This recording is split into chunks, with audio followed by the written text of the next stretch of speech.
Olá, chegamos na última semana do mês de agosto. Muito obrigado pela sua companhia aqui na TV Câmara. E agora vamos conferir os destaques da sessão de hoje. O vereador agradece ao Executivo pelo apoio à tradicional festa de Córrego do Ouro. Que sempre soma com a gente ali, dando todo apoio.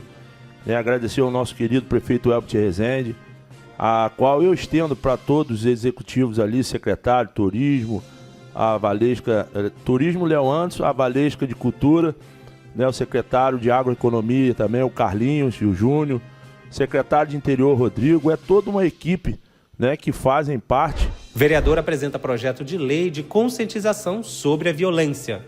E não tem como não entrar na Lei Maria da Penha, que é uma lei que ampara. A gente sabe das dificuldades de execução e, Amaro, gostei muito da sua explanação quando você traz todo o trabalho que você vem desenvolvido e que bom que você tem a sua preocupação em trazer esse amparo e acolher a gente enquanto mulher. Mas hoje a gente somos 4 mulheres hoje no nosso município e eu acredito muito que cada vez mais precisamos não só de mais leis para que nos amparem, principalmente para esse enfrentamento da violência. Esses e outros assuntos você acompanha agora aqui na TV Câmara.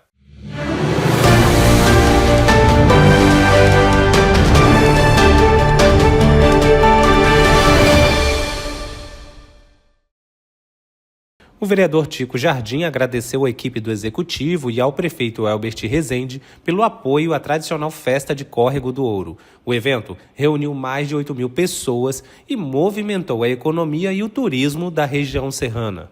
O presidente, é a gigante da serra, presidente.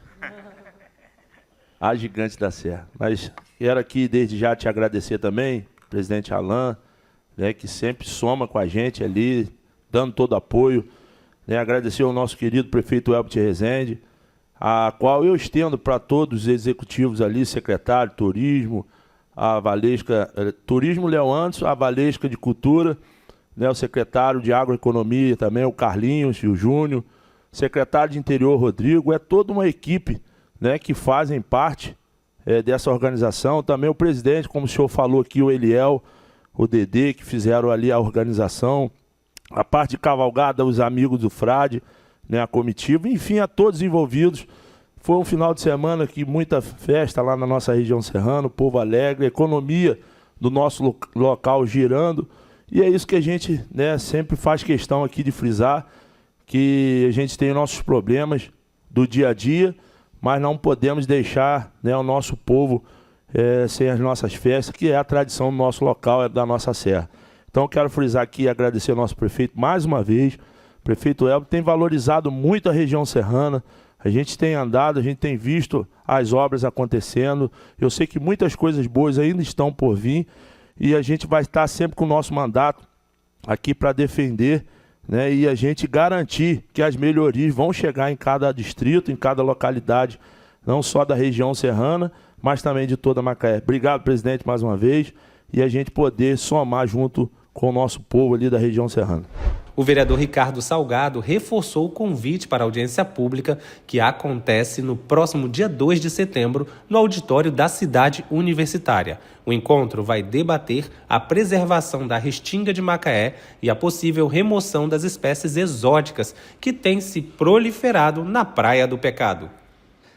Pedir a palavra para lembrar, até porque eu não vou poder estar aqui na próxima sessão, dia 2, porque a Secretaria de Meio Ambiente está fazendo audiência pública, a segunda parte do Restinga Boa, Restinga Nativa, que vai acontecer no auditório da universidade às 10 horas da manhã até às 14 horas.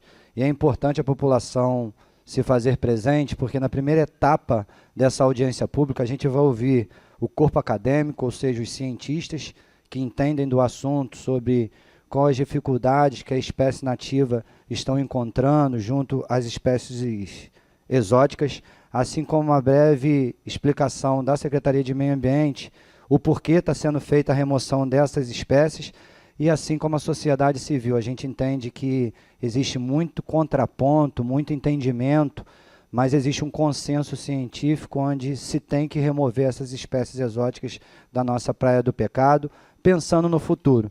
E acho que é o momento da sociedade se fazer presente e entender qual é a dinâmica que vai ser feita pela Secretaria de Meio Ambiente em um assunto que é delicado, sim, e controverso só no ponto de vista de beleza. Mas a gente tem que entender que a beleza não pode sobrepor a ciência, e a ciência não pode sobrepor principalmente o meio ambiente a longo prazo.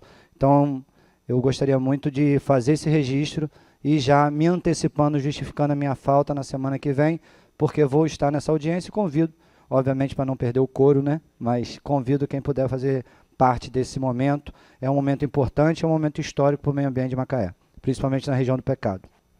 A vereadora Leandra Lopes apresentou um projeto de lei voltado à conscientização diária sobre todos os tipos de violência no município. A proposta prevê a criação de leis que ofereçam suporte e amparo às mulheres de forma ampla e contínua. Segundo a parlamentar, o objetivo é fortalecer as políticas públicas que garantam proteção, acolhimento e dignidade às vítimas. Presidente, entrei com esse projeto falando sobre a questão de violência sexual, violência doméstica, violência contra a todos nós, né? E a gente tem aí generalizado para que a gente possa fazer uma conscientização diária no município. E não tem como não entrar na Lei Maria da Penha, que é uma lei que ampara. A gente sabe das dificuldades de execução e, Amaro, gostei muito da sua explanação quando você traz todo o trabalho que você vem desenvolvido e que bom que você tem a sua preocupação em trazer esse amparo e acolher a gente enquanto mulher. Mas hoje a gente somos 4 mulheres hoje no nosso município e eu acredito muito que cada vez mais precisamos não só de mais leis para que nos amparem, principalmente para esse enfrentamento da violência, mas também para que a gente se preocupe cada vez mais com as condições e a vivência de mulheres. A gente está falando que em 2024, por exemplo, são mais de 1.492 mulheres que morrem por dia. A gente está falando que 4 mulheres por dia estão sendo violentadas e são assassinadas. A gente está se falando de discussões nacionais, principalmente quando a gente está falando das nossas condições de mulheres. A gente cada vez mais precisa de amparo. A gente cada vez mais precisa que homens olhem pela gente, porque quem sabe das nossas dificuldades não é mimimi, é o dia a dia. Muitas das vezes é violência de fala, a violência do dia a dia, que é o homem que, às vezes, sem perceber, pelo machismo, pela forma de conduzir, e vai colocando cada vez mais a gente, mulher, sendo humilhada. Então, eu entrei com essa PL, pedindo para que seja votado aqui, falando com vocês da nossa preocupação de uma conscientização diária. A gente está no mês de agosto, que é o mês do Agosto Lilás, que a gente está falando sobre a violência da mulher. Esse requerimento ele não foi nem pela questão somente da mulher. Está falando de todos, para que a gente faça essa conscientização em todos os âmbitos. Mas a gente sabe o quanto tem sido impactado nós mulheres. Nesse final de semana, eu participei da 5ª Conferência da Mulher, que é simplesmente a 5ª, de uma lei que só tem 19 anos. Então, é tudo muito recente, de discussões para a gente falar sobre nossos cuidados, de falar de quantas pessoas morrem por dia, de quanta gente é assassinada, filhos e filhas, todo o tempo de meninas, crianças, jovens e adolescentes e mulheres que são assassinadas diariamente. E a gente conseguiu, Luciano, que foi muito interessante, colocar dentro dessa conferência pranacional um projeto que foi colocado na Conferência Municipal aqui de Macaé. Isso para a gente é um grande ganho. E a gente estava falando principalmente sobre as mulheres empreendedoras, de mulheres que trabalham no dia a dia e que muitas das vezes não são vistas. Então, não é simplesmente uma prática de violência somente sexual, não é simplesmente numa prática de violência emocional, psicossocial. A gente está falando de violências diárias, que são vivenciadas no cotidiano e que muitas das vezes são veladas e a gente não percebe. Então, a gente precisa cada vez mais que vocês, colegas homens vereadores, lutem pela gente. A gente precisa disso, a gente precisa se sentir uma cidade acolhida, principalmente quando a gente hoje, historicamente, temos 4 mulheres. Não esquecendo que, muito pouco tempo, em 1988, foi criado o primeiro Conselho Municipal de Mulheres aqui na nossa cidade, que foi o Conselho da Mulher, criado, então, pela primeira vereadora Marilena Garcia, no qual foi a precursora da luta pela mulher na nossa cidade, e a gente não pode se esquecer de quantas pessoas estão lutando por nós, mulheres, nessa cidade, e a gente precisa reconhecer. E deixo aqui meu reconhecimento, Amaro, por todos os projetos de lei que você fez desse amparo, mas eu também consigo compreender que a gente ainda precisa de melhores execuções, de fiscalização, de acompanhamento, de denúncia, de colocar cada vez mais que a gente, enquanto mulher, possa denunciar que a gente está sendo violentada, que a gente está sendo passando por dificuldades todos os dias e a gente muitas das vezes não consegue dar esse grito. Então, o Agosto Lilás, ele representa muito isso, e essa PL, ela traz para que essa condução e essa conscientização seja realmente feita no dia a dia, não somente no mês de agosto, quando a gente comemora a Lei Maria da Penha e o Agosto Lilás,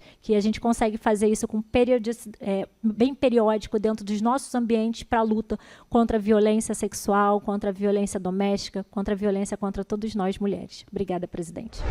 Moradores da região central de Macaé têm manifestado preocupação com o abandono do antigo Hotel Ibitiba.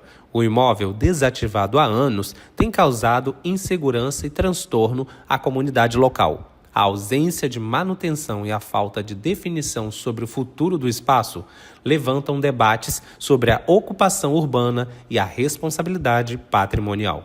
Recebi ontem uma ligação do vice-presidente da Associação da Ibitiba, o Cleito, e ele nos trouxe algumas informações que até já foram faladas aqui dentro dessa casa, a respeito do antigo Hotel Ibitiba.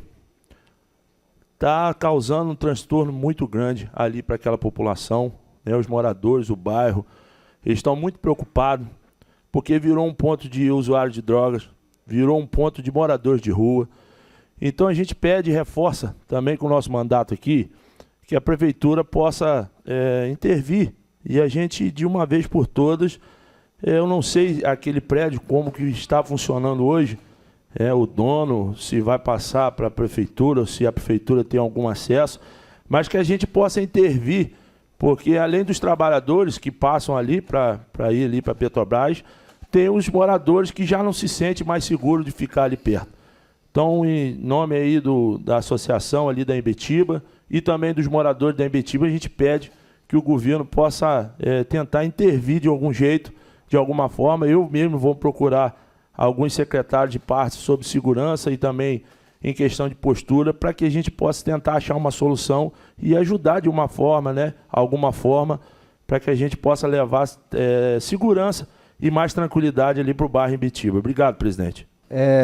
Tico, só para fazer coro com vocês, a Ibitiba, até porque eu conheço muito bem o bairro, a Ibitiba, ela precisa realmente de um pouquinho de atenção do Poder Executivo, até porque é um bairro, e aí eu falo com propriedade, por estar muito próximo do centro, ele acaba sofrendo muito.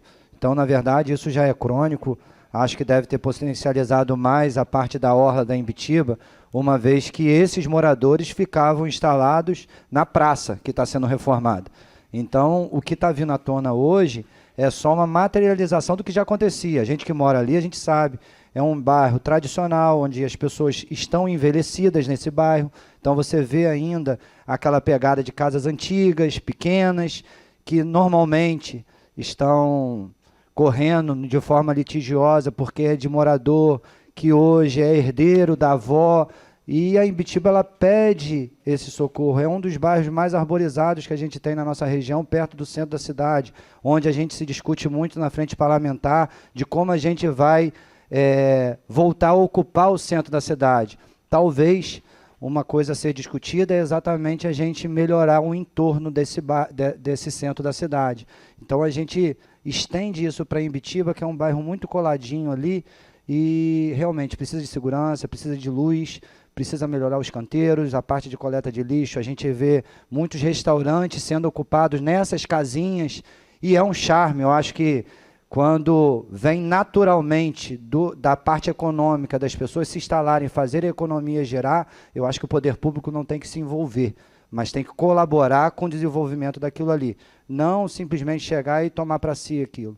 Mas a cidade precisa ter atenção com esses bairros. Não só em Ibitiba, mas a gente pode estender para outros. A gente precisa de um pouco de atenção, sim. Tico, faço coro com você e me coloco à disposição do nosso gabinete para a gente estudar e ver a melhor situação. Mobilidade, meio ambiente, serviço público e segurança. Aquilo ali precisa ser bem feito, precisa ser organizado, porque é um bairro importante para o nosso município. Obrigado, presidente. Senhor presidente, não poderia também deixar de falar nesse momento sobre o bairro Ibitiba, um bairro onde eu fui criado, conheço na palma da minha mão. Já quero mandar um abraço para Cleito, que fez o requerimento, e colaborar com a palavra do Tico. Mandar um abraço também para o Wellington, Luciana, Ronaldo, pessoas que brigam muito por aquele bairro. E independente da desapropriação acontecer ou não, eu acredito que os órgãos públicos precisam sim no hotel Sesc, antigo Sesc, onde relembro de quando criança ia lá com minha mãe, junto com as amigas dela que vinham do Rio, e curtia aquela praia da Ibitiba maravilhosa. E realmente a gente precisa ter uma atenção especial. E a segurança ali está precária.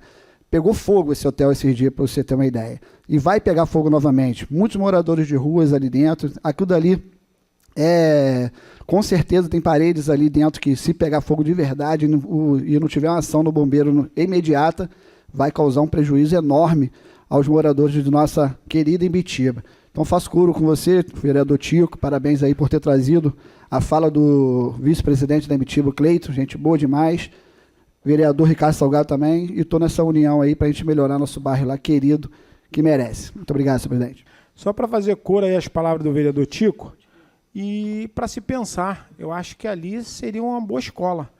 Ali para ocupar, ali antigamente, a gente tem o Colégio Antônio Alves Parada ali, que é uma escola pequena, que atende aquela população ali do Morro do Carvão, ali Parque Valentina Miranda, Imbitiba, ali. Ali poderia ser uma escola. É um caso a se pensar, até porque é uma estrutura grande, onde era um hotel, tem vários quartos, poderia ser transformado em sala, e seria uma coisa a se pensar ali, de repente dar uma estrutura melhor para essas crianças ali que estudam no Antônio Alves Parada, que é uma escola pequena, apertada, e lá será uma escola maior. Só para se pensar, presidente. Bem, que bom que você entrou com esse requerimento. Foi feita a desapropriação desse imóvel no período de 2023, né? E foi publicado. E a gente sabe que a família acabou entrando aí com recurso. Acho que duas pessoas da família fizeram aí a medida judicial e embargou lá a desapropriação do município. E na ocasião, para fazer a desapropriação, Edson, é até interessante, ele não tinha sido destinado para ser feito escola. Ali tinha sido destinado para fazer um centro de pesquisa, junto com as universidades. Então, assim, várias universidades iriam utilizar aquele espaço para que fosse não só para museu, mas também para trazer toda a história da cidade. Então, ali foi feito exatamente pelo ensino superior, na ocasião era secretária de Educação, foi feito pela adjunta de ensino superior essa desapropriação, e foi muito tempo de estudo para poder conseguir fazer aquela desapropriação, porque a gente entende, o espaço está vazio, está ocioso, ele fica ali, na verdade, com várias pessoas em situação de rua, utilizando e depredando cada vez mais o espaço, e sem utilização. Então, quando o município tomou a iniciativa de fazer, fez para poder fazer depósito em juízo. Até que entraram judicialmente também contra o município sem poder fazer aí a contrapartida e tentar receber amigavelmente. Então, ali tem uma questão assim, judicial que ele é importante. Eu acredito que, de alguma forma, o município precisa motivar judicialmente para que isso acelere, né, cada vez mais. Mas a justificativa para essa desapropriação, porque quando o município entra com uma solicitação de desapropriação, ele tem que dizer qual a finalidade daquele imóvel. Então, ele já está lá com esse destino de finalidade com a universidades, que ali eu acredito que tem um estudo, inclusive, do NUPEM, da UFRJ, as demais universidades que já são do município, de utilização e compartilhamento, para ter um espaço histórico, como museu, como história da cidade, utilização de pesquisa e demais situações que ali, a Imbitiba na verdade, é um dos bairros mais importantes e antigos da cidade. Ali tem muita parte histórica de Macaé. Então, a gente sabe o quanto é importante resgatar esses espaços e utilizar espaços vazios no município de Macaé. Parabéns aí pelo requerimento, Tico. Precisamos acelerar nisso. E aqui na TV Câmara mantemos você informado sobre os acontecimentos na nossa cidade. Não se esqueça, acesse as nossas redes sociais, vai lá, curta, comente, compartilhe e até a próxima.